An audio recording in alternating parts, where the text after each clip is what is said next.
Thank you for your patience.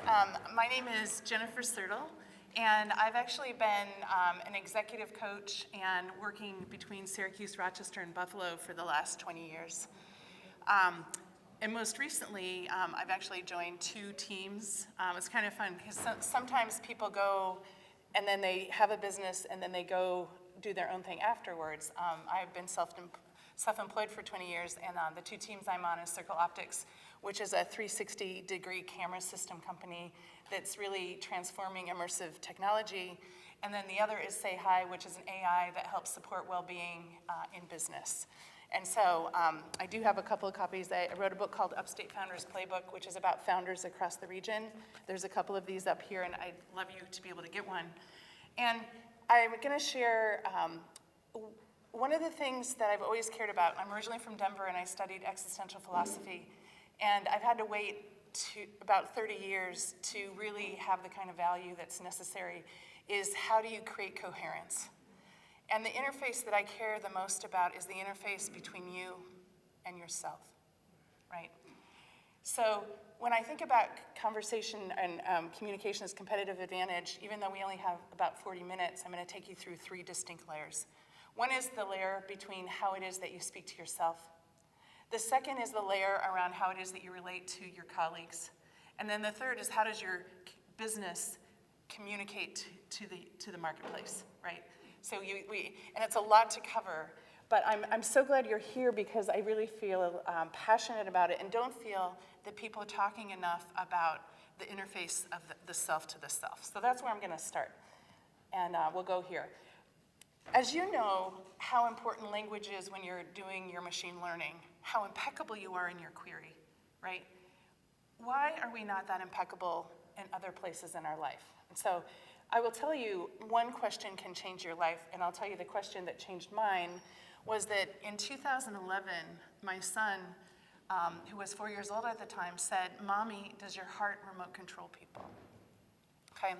So this was, again, 2011, very much before the hype about Web 3, right? So you'd be in a post-Web 3, that probably would mean something different.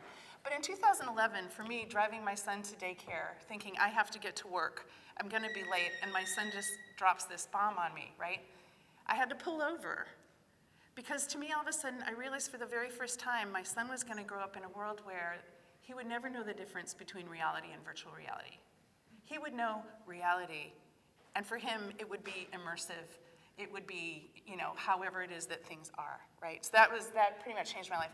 I was not working in technology companies at the time, and I had to make the shift because I didn't want him to be in a world where I didn't know the language, right?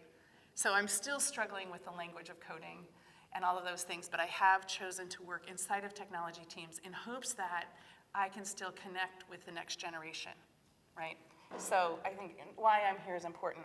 So what I'm going to talk to you about is a little bit about, conversation is competitive advantage, but I got to talk a little bit about competitive advantage. So every morning in Africa, a gazelle wakes up and it knows it must run faster than the fastest lion or it will be killed, right? And every morning a lion wakes up and it has to run faster than the slowest gazelle or it will starve.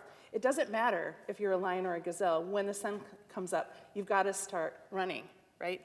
So this is a wonderful quote about conditioning. How it shows up in business is the battle between every startup and incumbent comes to whether a startup gets distribution before the incumbent gets innovation. So do I have any startup founders in the room right here? Just a couple? Okay. So conditioning is about how do we make sure that we can eat what we need to eat or survive what we need to survive. But I'm saying to myself that today we have to take a little bit different look at what is competition and competitive advantage. Okay, so again, this is about the interface of you and you, but let's talk about influence. Once upon a time, if you look at this slide, influence used to be whoever was the strongest would win. This is a hierarchy, so everything that comes before it, kind of continues with it. And then it became mobility, right? Whoever can actually travel, in addition to being strong, would have competitive advantage.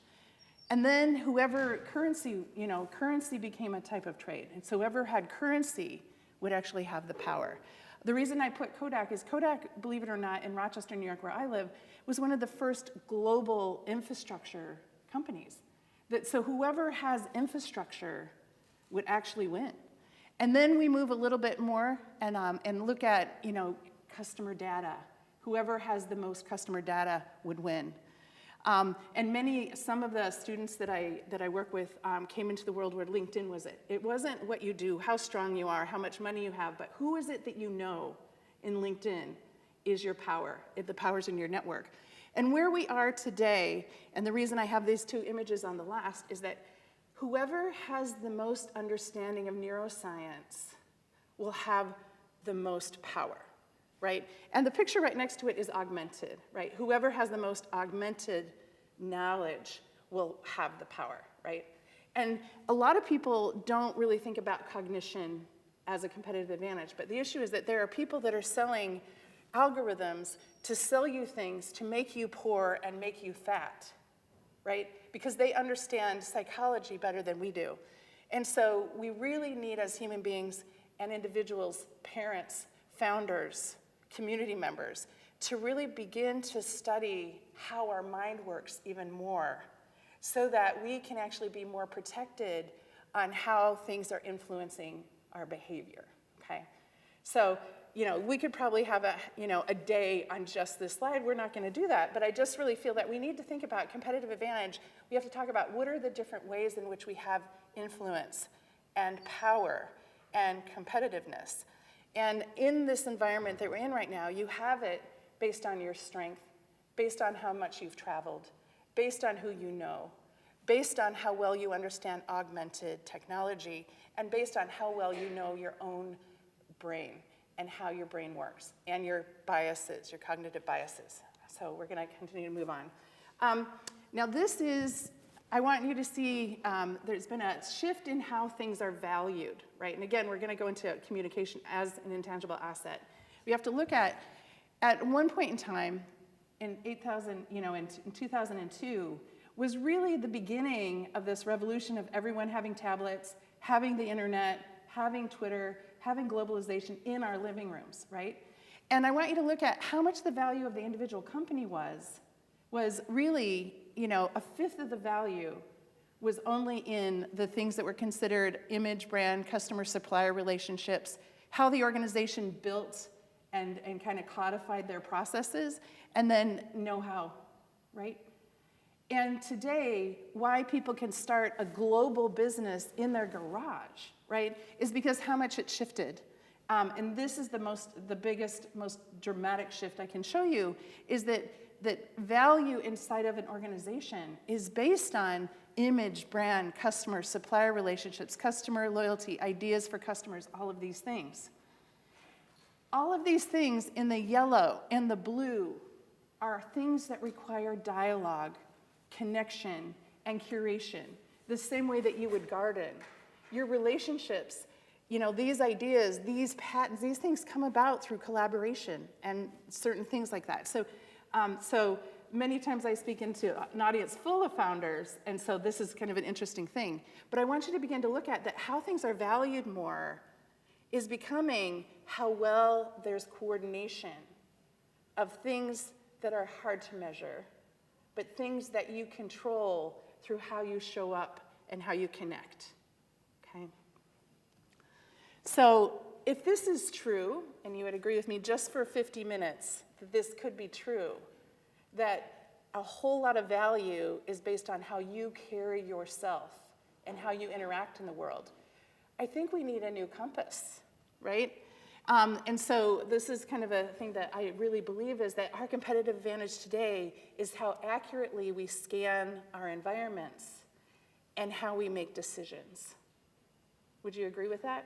That our ability for, to be competitive today is really how accurately do we read our environment, and then how well do we make decisions? Okay, it's very fundamental, but super, super hard work. So I'm gonna go back to that in just a minute. So when my daughter was 10 years old, was the first time that she made a decision, and I needed a way to tell her there were other choices available to her, okay? And the reason that I love soccer is that it's an international sport, and it's also a sport that's very inclusive for men and women, right? So it's just a really great metaphor for business. And where you see, where you see you kick the ball. I love it when I say kick the ball, you hear that noise. Why do you hear that noise? Kick the ball. Because the word decide means to kill.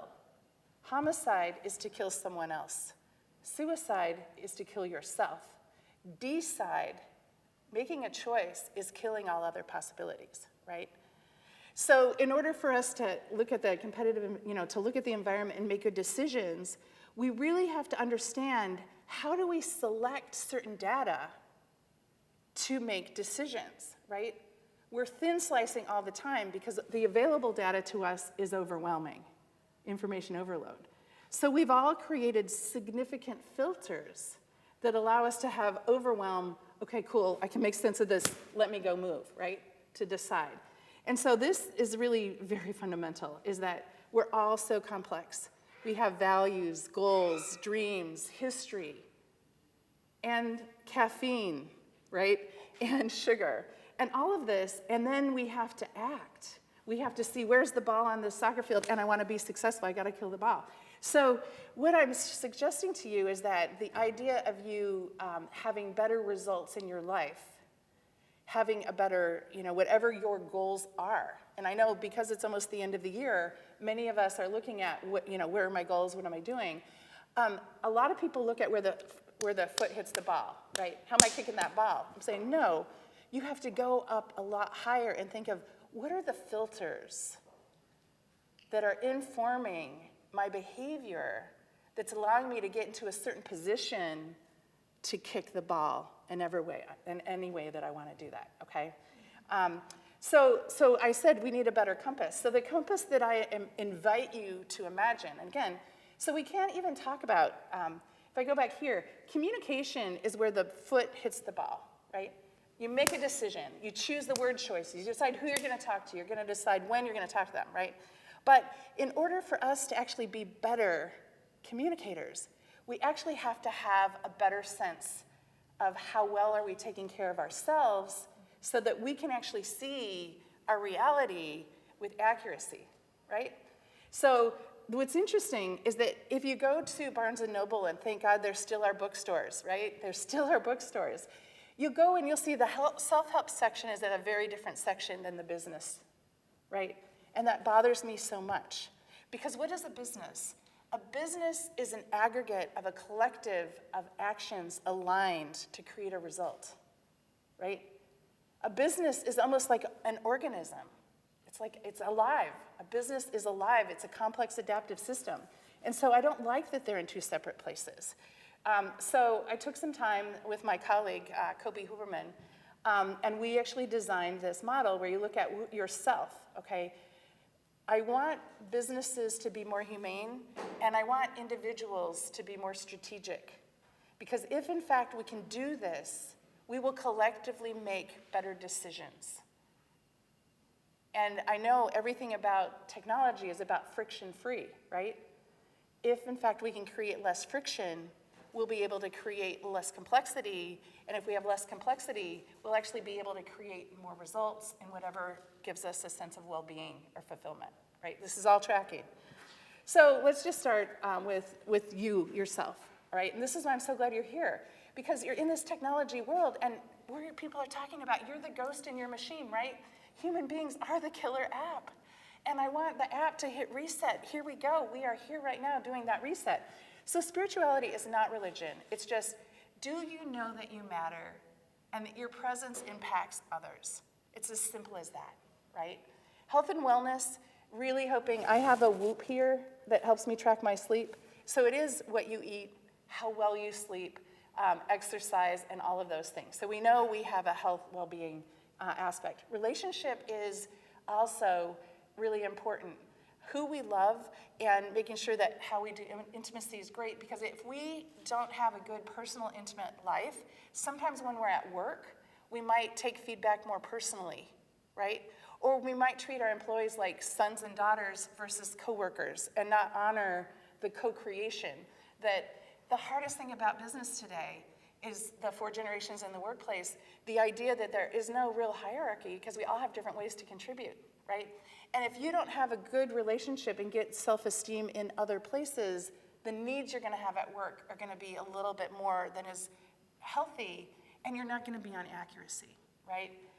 Emotional well-being is your ability to embrace your talent without pride and your inadequacy without shame, right? Because if in fact you're in an environment and you're feeling shame, you're not gonna be on accuracy. You're not gonna read things as they are. And if in fact you're proud, you're probably not going to hear suggestions. You're not gonna get the feedback that will allow the whole system to be healthier and better, right? Finance and intellect. My vision is that everyone has three things they're strengthening at one time. One is obviously technology and their ability to compete in the core competencies that are required to be competitive in your field. That's one. The second is communication, having to do with some sort of interpersonal leadership or reflection, that sort of thing. And then poetry or fiction, right? Way back in 2016, Time had a huge article about all the bots being trained by novels. They were feeding novels into machine learning to help them learn empathy and learn different aspects of connection, right? So my vision is that you have those three things that you're building at every time. On the business side, every company has a brand.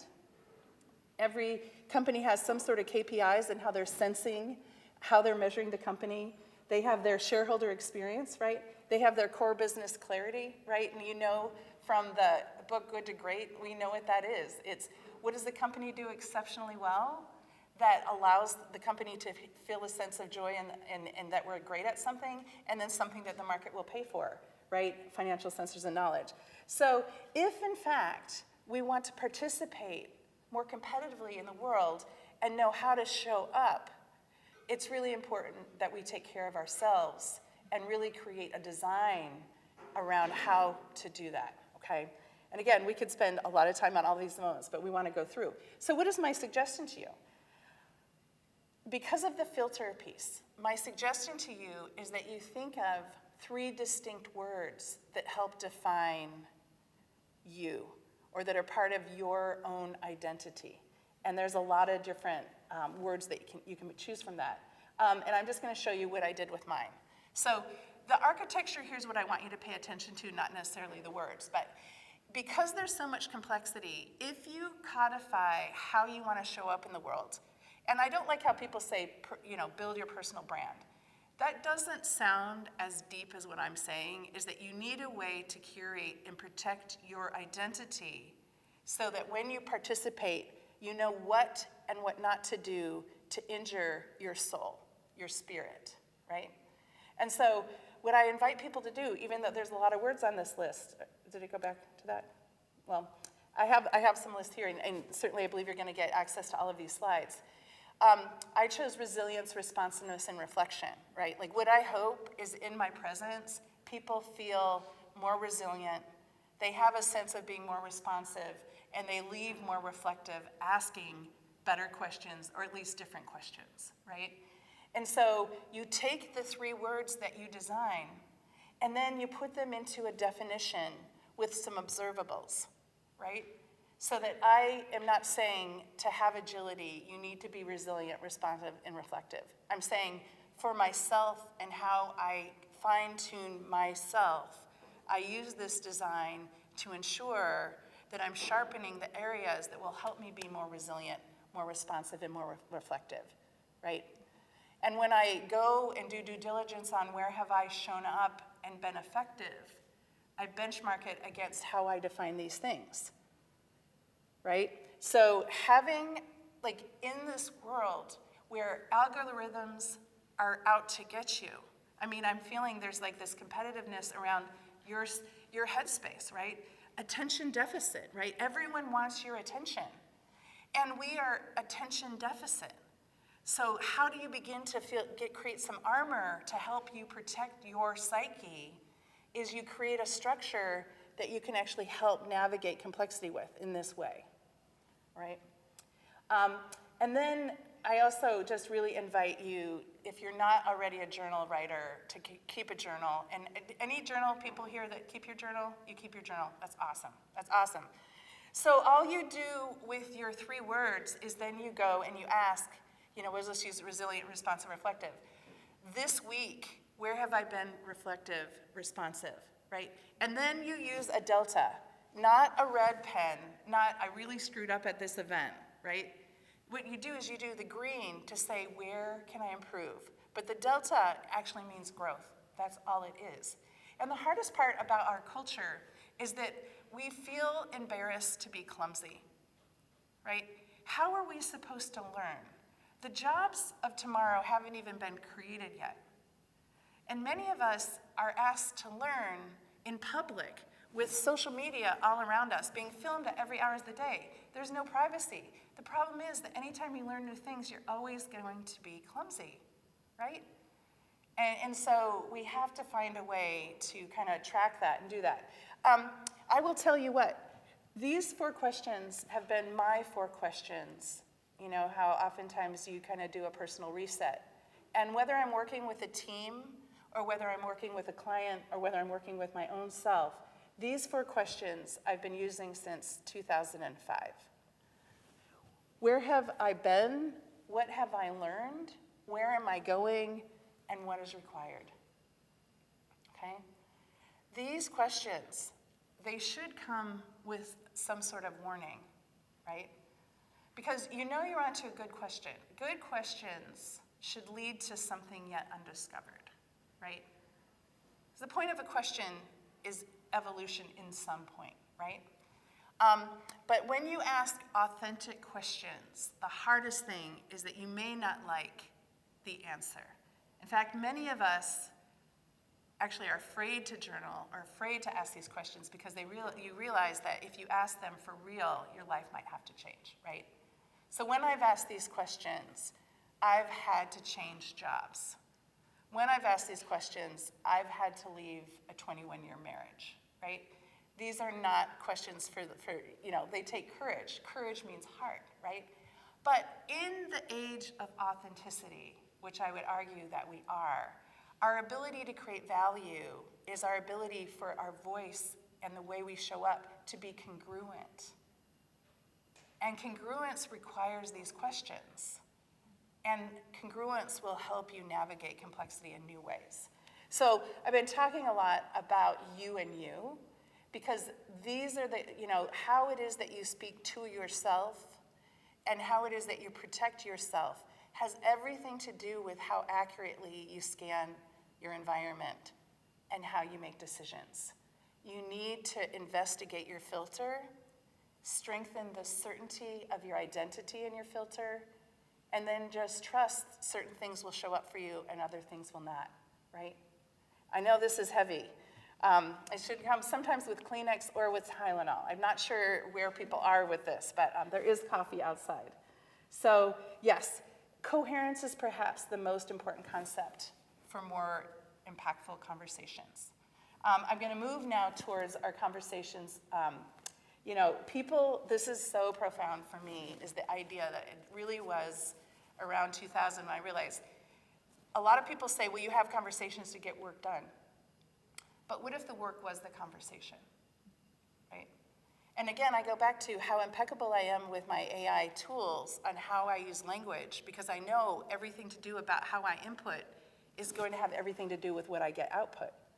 And so the idea of, if in fact you're like me, I'm going to have 25 to 30 conversations with people that I care about, that I want to take different action as a result of interacting with me, right?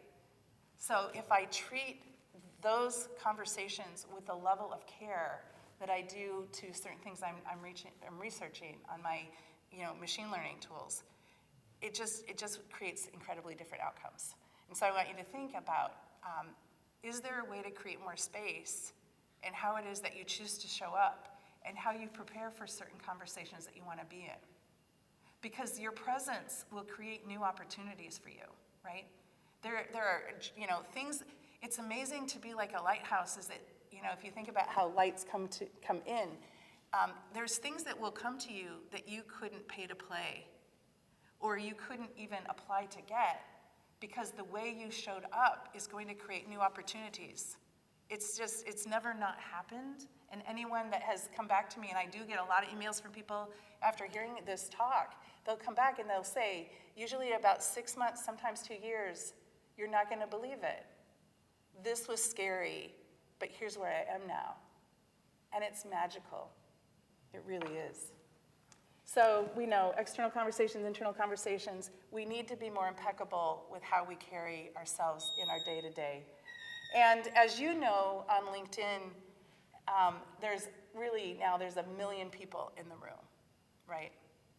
And a lot of people are deploying a lot of different tools for communicating. And I would just say, if you have your own filter, even if, and it's not, many of you may work for another company, it's not against the brand of the existing company that you're in, but your ability to have your filter will allow you to know what articles to reshare, what things you want to comment on, and will help you be a beacon. And the whole company rises when all of the people inside are emulating a quality that allows people to build trust and believe that it's going to further whatever it is that they're doing.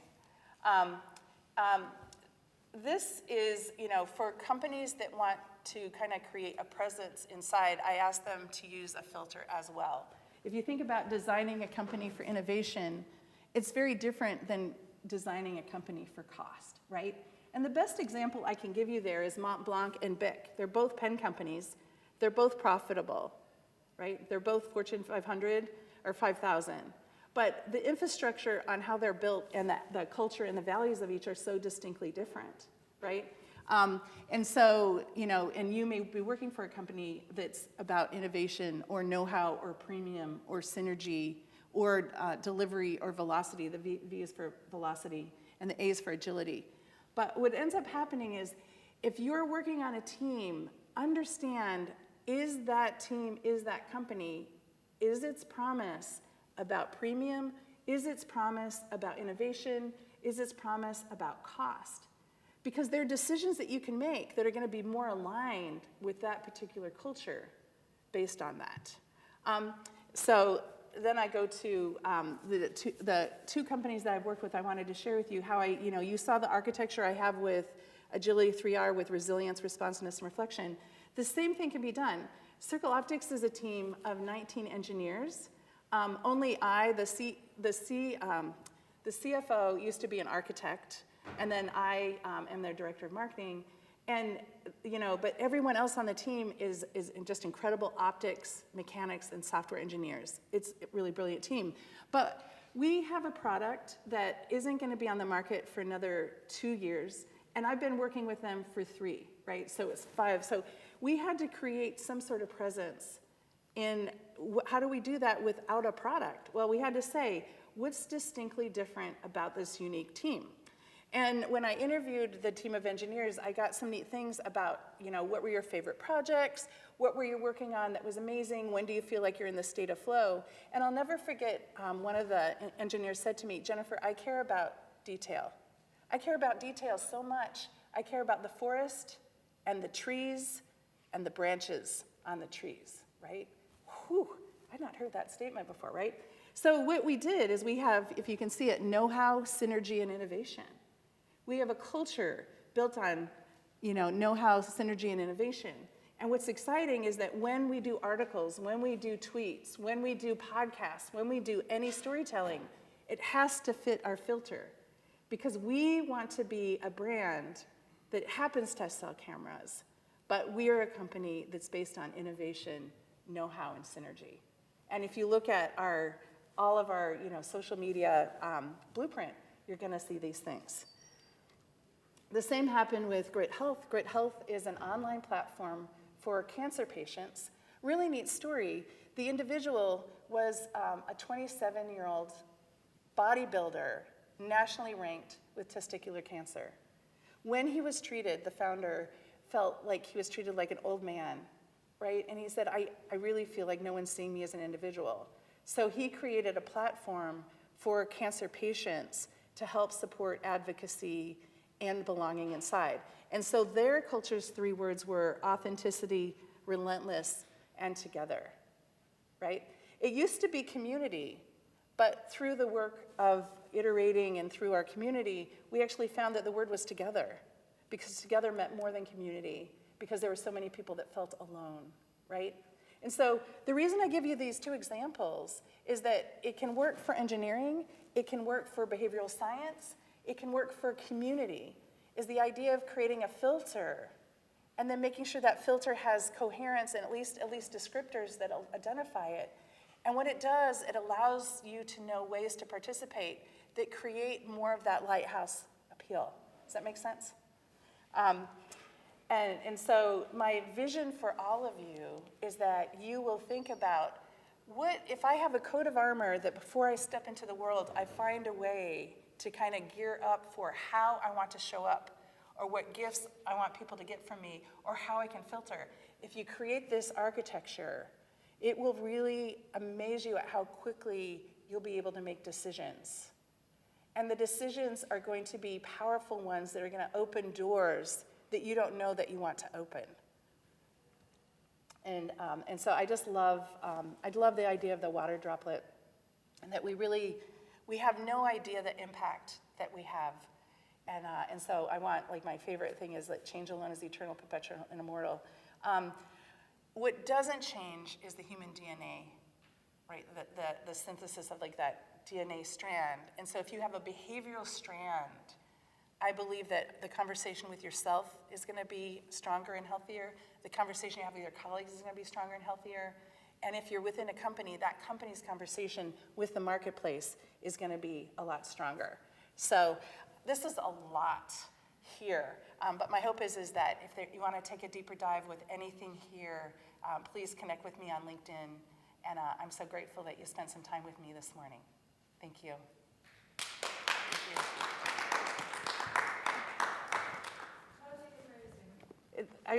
It's hard to read here. I do have 4 copies of Upstate Founders Playbook. If anybody wants a copy of that, please feel free to grab one.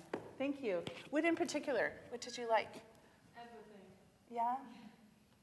It resonated in a way. Do you feel like you can take different action now? Your 4 questions. Yes. The third one has been the hardest one for me. And that one is what's Where am I required. going? Where are you going? Okay. I mean, I have a general idea of where Yeah. I'm going.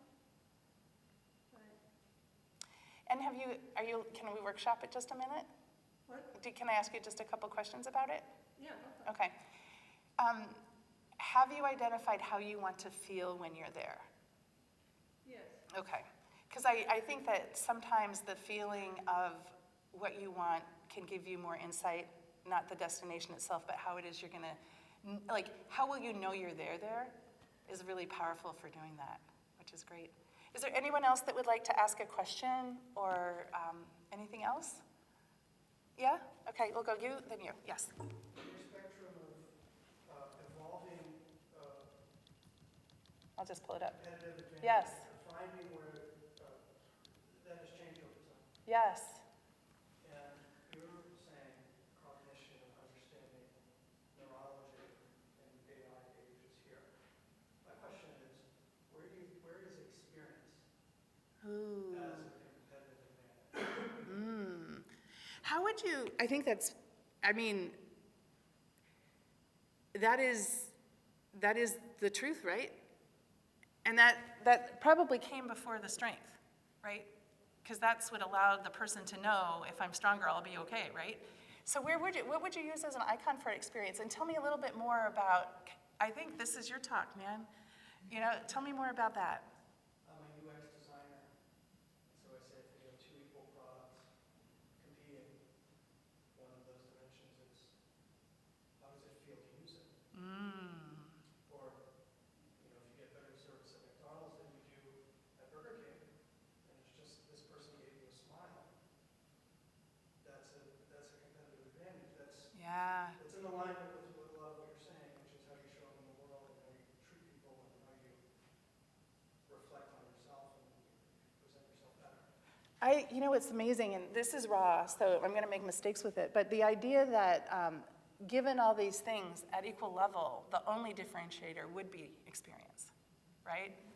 That's really, really powerful. There might be a second slide on that, because I don't know how to show it in that continuum, but I think your point about experience is, and people would say that we're in the experience economy, right?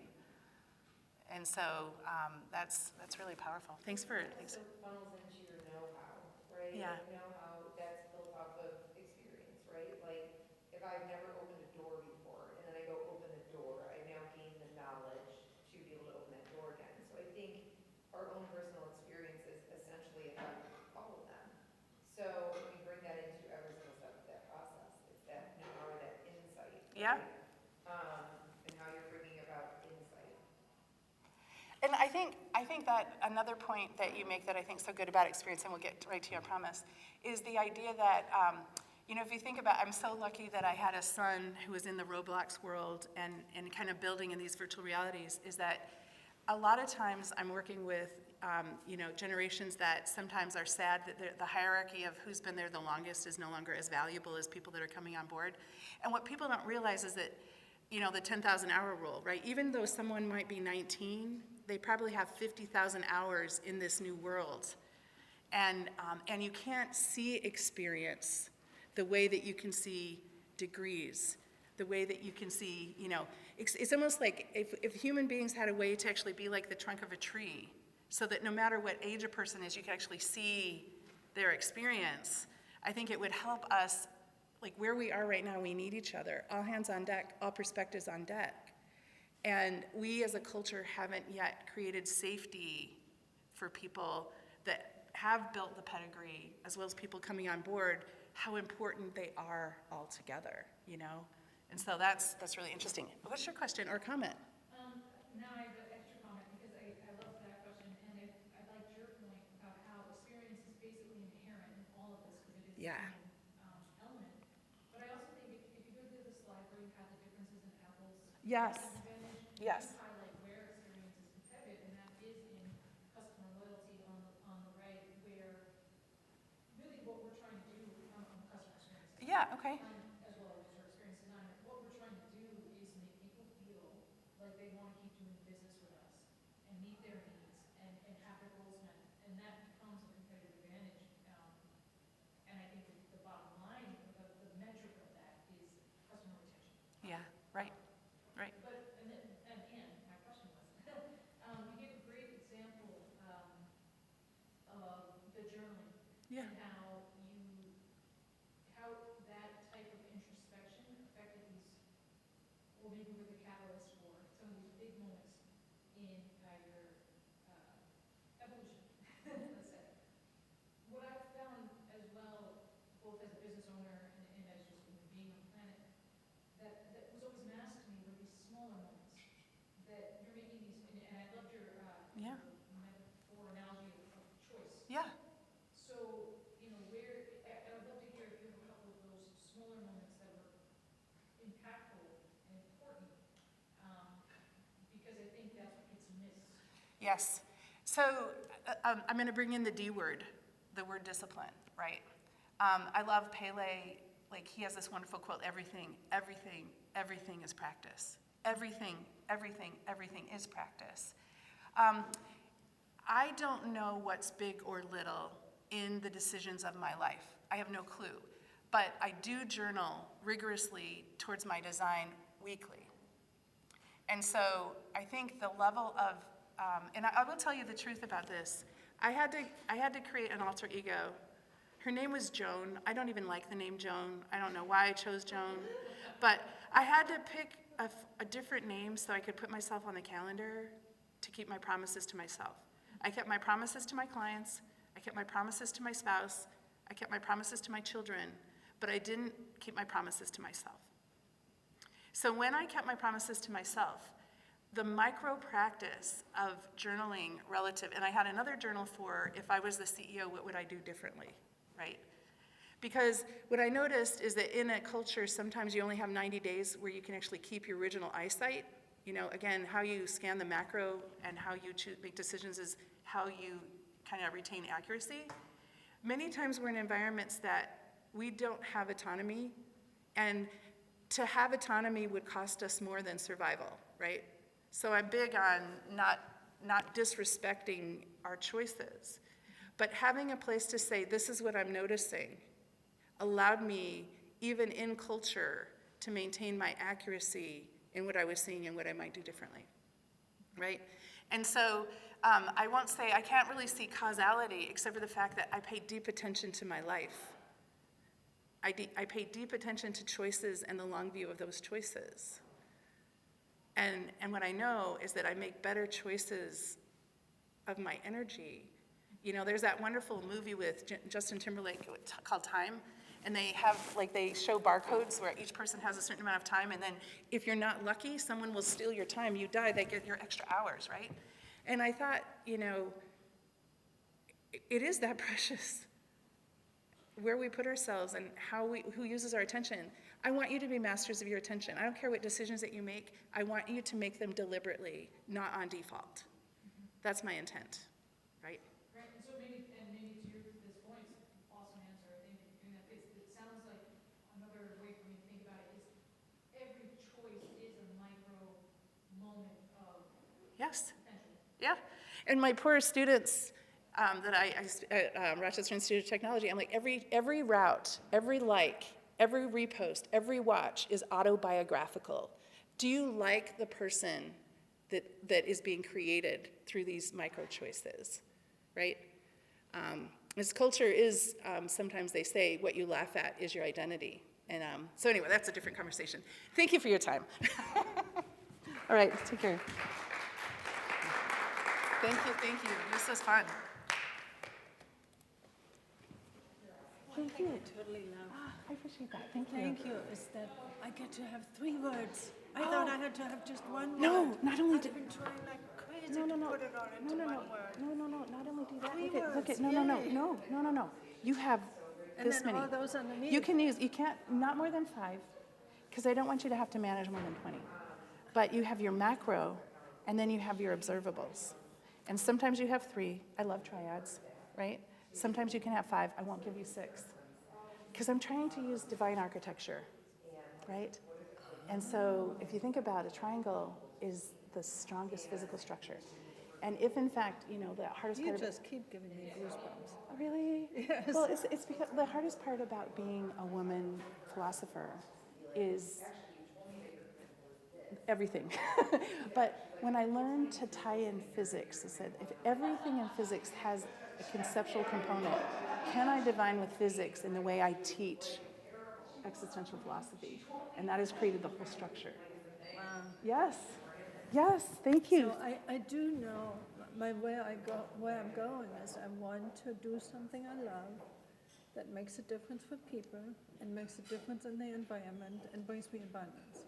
Yes. So, but it's not so generous. Okay, So so- I'm trying to figure okay. out how to do the Yeah, so, specifics okay, of give me it. your hands. I'm going to give you another trick. 18 people that you love, admire, or study. I want you to create a latitude and longitude with them. Who are 18 people. They could be dead or alive, doesn't matter. You need to identify the projects that you think are inspiring and aligned with you. And let those projects inform who you might want to collaborate with and work. Oh, see, I've been trying to do everything alone. No, you can't. You don't know yet. But what you do know is the type of team you want to be in while you're in the query. You want to be with people while you're in the query. That will definitely make a difference. And the Elite 18 allows you an idea of we are reflective people. We only know who we are based on our reflection. So you think of identifying those 18 people. It allows you to third party out and see yourself with new eyes. And that, So 18 people that I would want to collaborate with? I think really 18 people that inspire you. They might be dead or not. They might, Would I'm just trying inspire to me, figure okay. out, like, you have to kind of carve out your identity first. That can be Yeah, done so through other I do people. know what I want to create in Yeah, the world. I yeah. want to help with world peace, Yes, and I want to help with bringing, the women's energy up. Yes, So that we yes. have the balance between male and female. yeah, And I want to protect the environment and animals. yeah. So that's 3 things there. And I Yes. was trying to bring it into Yeah, one. so then all you have to, no. All you need to do now is put that into ChatGPT and put it in anywhere to say, what are organizations or people that I should connect with that? See, you have to be with people doing So I what. do 3 things. Yeah. In the last Yeah. 3 years, I've been doing 3 things. drawing Yeah. or painting, designing clothes, and giving Akashic record readings. Okay. Yes. So that's my other challenge, is like how to work with those three, because I can't rule out one of them. I've tried Okay. for 10 years Yes. to cut one out. Yes. It's impossible. Yes. I have to do all of them. I was a computer programmer before that. So that's why I'm here. Yes. I'm looking at, okay, I feel like you, even if it's just part-time, need to be on a project with people. And I think that's going to unlock a lot of clarity for you. That's what I'm feeling. Interesting. Thank you so much. I appreciate your feedback. That was great. Hey. I really enjoyed your talk. Oh, thank you. Oh, yes. Yes. So the neatest thing about this is that this is really like founders across the region, and even Troy in New York is in here, which is great. Charles Green. Okay, Do you know him, right? Charles Green. Oh, he's in Rome, not Troy, but is Troy? Is that close enough? Yeah, that's close enough. Okay, cool. So what's really neat is it's just about founder stories, and inside, I think people telling their story about how they built their companies. Yeah. There's so much wisdom in there. So I'm really grateful that you're going to do that. That's just really cool.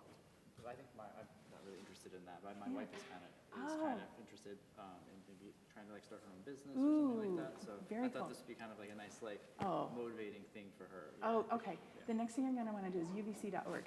This company, Upstate Venture